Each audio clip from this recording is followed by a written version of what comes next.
It's tea time! Let's go!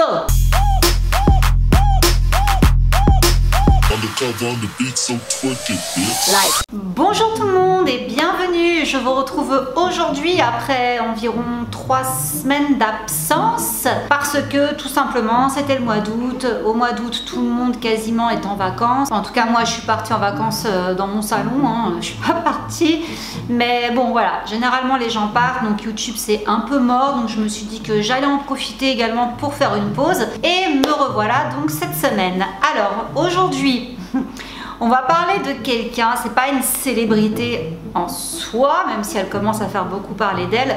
Mais là voilà, je vais un petit peu reparler des cassos de YouTube en vous parlant d'une jeune femme australienne qui en ce moment fait beaucoup polémique dans son pays. Et je vous présente donc Natasha Peterson, aka Vegan Booty, qui est une jeune australienne âgée de 27 ans et qui, de par son pseudo on l'a compris, est une jeune femme végane, mais une végane extrémiste, la végane de l'extrême. Je crois que c'est comme ça que je vais appeler cette vidéo. You are an animal abuser if you eat animal products. Get up and get out! Why are you so triggered? If you were happy and proud of your business, then you wouldn't be angry at me. If you consume animal products, you are an animal abuser. The blood is on your hands. Donc déjà sachez que si vous vous retrouvez en Australie en famille du côté de Perth avec vos enfants pour faire une sortie poney, je vous souhaite de ne jamais tomber sur cette fille au risque de traumatiser vos enfants. Et si vous voulez savoir comment cette végane activiste en est arrivée à être carrément bannie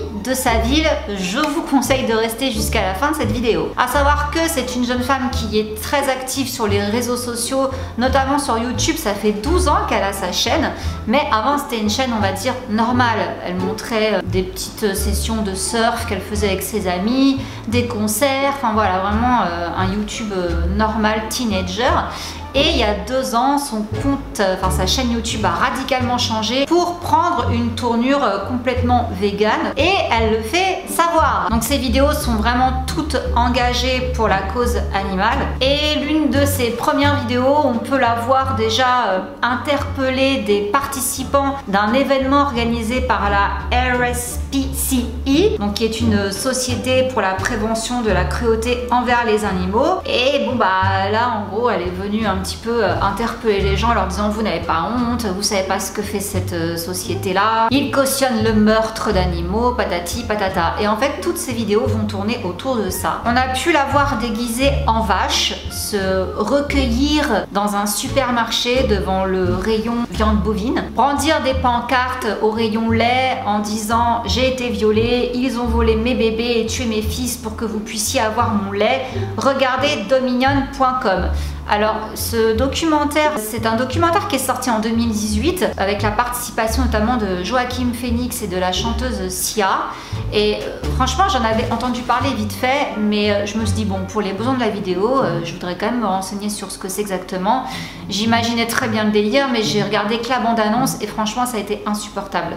Donc effectivement quand vous êtes des personnes qui consomment à outrance de la viande, voir un documentaire comme ça peut vous faire changer radicalement vos habitudes alimentaires, à juste titre hein, en somme. Et c'est un petit peu justement ce que veut faire comprendre Natasha, sauf que encore une fois la manière dont elle s'y prend est peut-être un petit peu bizarre, agressive, car ça va pas s'arrêter là. On a pu la voir vandaliser un KFC en mettant du faux sang partout par terre. Donc déjà elle s'est pointée avec des pancartes, un écran également qui diffusait donc des scènes d'abattoir et également un haut-parleur qui diffusait des cris de porc à l'agonie ou de poulet, enfin peu importe, d'animal massacré.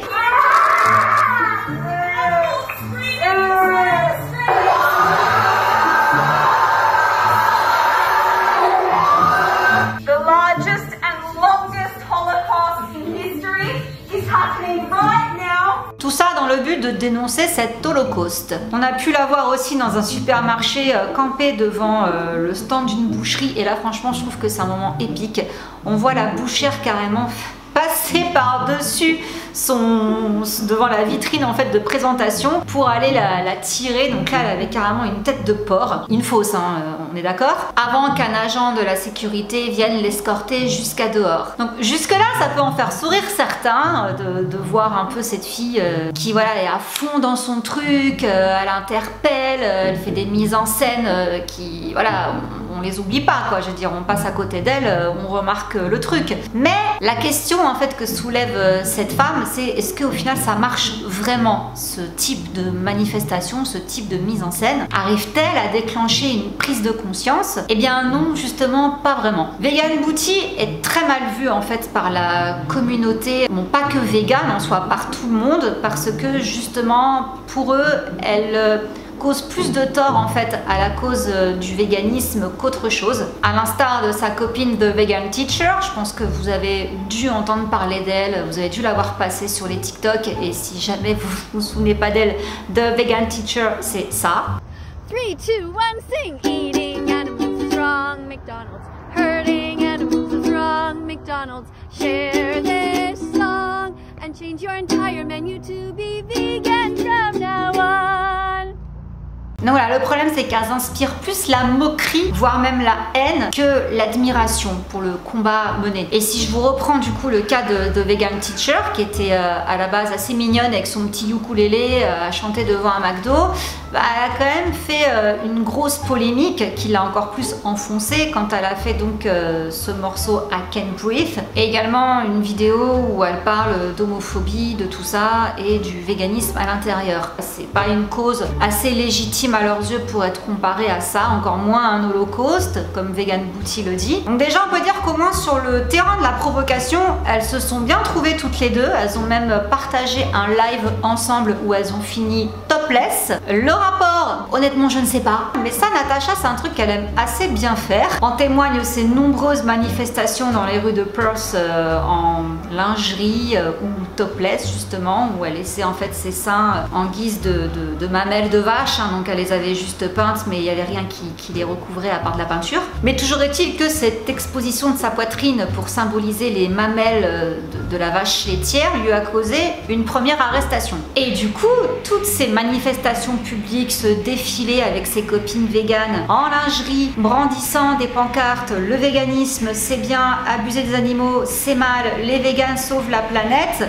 Encore une fois, quel est le rapport avec la cause animale? Eh bien aucun, si ce n'est le fait d'interpeller la populace de manière charmante, car en soi oui, elles sont très jolies hein, et elles passent pas inaperçues, ça c'est sûr. Et on peut se dire du coup que c'est peut-être une façon plus douce de faire passer le message que d'aller au final brailler dans des restaurants, dans des magasins, bref, c'est une autre tactique, à condition qu'aucun enfant ne croise leur route, car encore une fois, bonjour le traumatisme. Toutefois, même si certains ont été sensibilisés par leurs actions vêtues de la sorte, il n'y a qu'à voir les commentaires sous les vidéos pour se rendre compte qu'au final elles se font clasher mais vraiment malement. Donc malheureusement on est plus du côté du bad buzz. Son intervention lors d'un match de foot lui avait déjà valu une visite en cour de justice, et son speech parlant du désastre des océans qu'elle a pu faire dans un restaurant dont la spécialité était les crustacés, les fruits de mer, les poissons.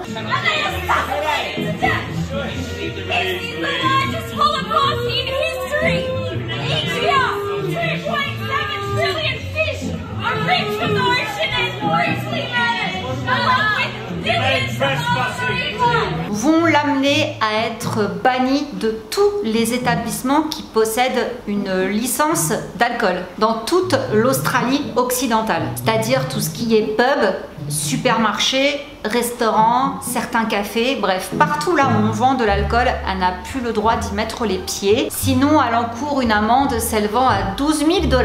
Pourquoi cette mesure en soi, qui est un peu extrême quand même? Tout simplement parce que les autorités australiennes l'ont jugée turbulente et saoule. Alors, saoule non, turbulente oui, mais ça m'interpelle un petit peu parce que pourquoi mentir en fait? Est-ce que vous pensez que pour autant ça va la calmer? Non, ce serait mal la connaître, car même si les menaces de mort qu'elle a pu recevoir ainsi que même des visites au pas de sa porte, on a pu déposer des steaks, des trucs, enfin vraiment du vandalisme en fait devant sa porte, n'ont pas réussi à la décourager. C'est pas petite ordonnance de la justice qui va changer quoi que ce soit. Elle continue donc ses manifestations et lors d'un voyage qu'elle va effectuer à Melbourne, les choses vont prendre une toute autre tournure. Elle va se voir refuser le droit de retourner chez elle à Perth, qui est donc en Australie occidentale, sous prétexte qu'elle n'est pas résidente d'Australie occidentale. Là, c'est quand même un truc de fou. Qu'elle soit bannie des pubs, des restaurants, tout ça, admettons, mais carrément l'empêcher de revenir dans sa ville, elle a dû justifier par A plus B avec tous les papiers que oui, c'était bien sa ville natale, qu'elle y avait toujours résidé, il voulait pas la laisser rentrer. Elle a fait une vidéo justement où elle explique toutes les démarches qu'elle a dû faire pour pouvoir rentrer chez elle. En plus, il y a eu le Covid à ce moment-là. Elle a même présenté sa comparution qu'elle avait donc par la cour. Pour se rendre à la cour, elle avait un rendez-vous par rapport à toutes ces histoires.